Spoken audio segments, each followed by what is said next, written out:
Hello everyone, আসসালামু আলাইকুম, welcome back to my channel. তো আজকে আবার চলে এসেছি আপনাদের মাঝখানে নতুন আরেকটি ভিডিও নিয়ে।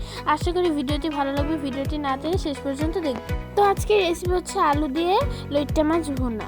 তো ফার্স্টে আমরা মাছগুলোকে ভালোভাবে কেটে ধুয়ে পরিষ্কার করে হলুদ ও লবণ দিয়ে মাখিয়ে রাখবো। এখন এই পাশে আমরা কিছু আলু কেটে নিয়েছি।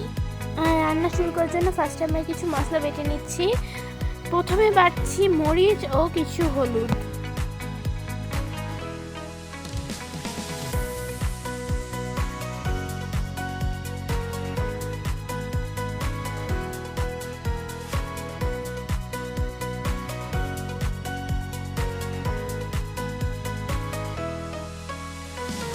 আর তারপরে বেটে নিচ্ছি কিছু পেঁয়াজ।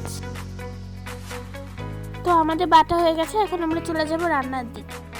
প্রথমে আমরা দিয়ে দিব তেলের মধ্যে হলুদ ও মরিচ বাটা, পেঁয়াজ বাটা ও আদা রসুন বাটা। তারপর ভালোভাবে নাড়িয়ে একটু জিরা গুঁড়ো ও ধনিয়া গুঁড়া দিয়ে দিলাম ও স্বাদমতো লবণও দিয়ে দিলাম।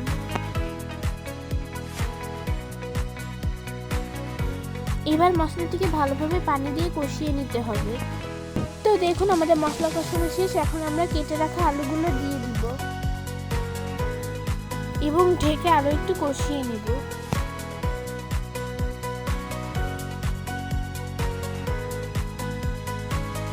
আলুটা ভালোভাবে কষানো হয়ে গেলে দিয়ে দিচ্ছি ফুটন্ত গরম পানি।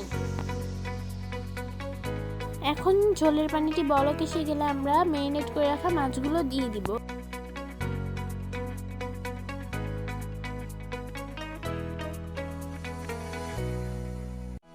এবার ঢাকনা দিয়ে ঢেকে দিব এবং কিছুক্ষণ এভাবে রান্না করব। তারপর তরকারি হয়ে আসার আগে আমরা দিয়ে দিব কিছু কাঁচামরিচ ও ধনিয়া পাতা। এভাবে ঢেকে দিয়ে কিছুক্ষণ রান্না করলেই হয়ে যাবে আমাদের তরকারিটি। আর এটা হচ্ছে আমাদের তরকারি ফাইনাল লুক। আর আজকের ভিডিওতে এই পর্যন্তই। দেখা হবে অন্য কোনো ভিডিওতে। সবাই ভালো থাকবেন, সুস্থ থাকবেন। আল্লাহ হাফেজ।